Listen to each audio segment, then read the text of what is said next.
Бирок 20 жыл болобу, 30 жыл болобу бийлик алмашкандан кийин кайра ушул желек урматтуу авторлор кайтып келерине бөркүңөр ишенип койгула.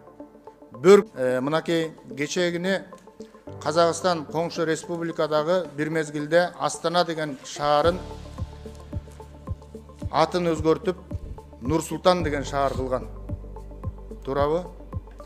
Бүгүн кайра ошол тагдырдын тамашасын караңыздар, айланып келип Нур-Султан шаарынын аты аталып, алынып, кайра Астана шаары болуп атат. Мен урматтуу президентибиздин саясатына каршы эмесмин, колдойм. Бирок тууга каршымын.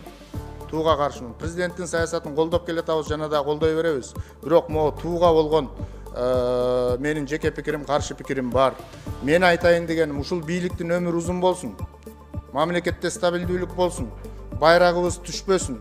Келечегибиз кең болсун.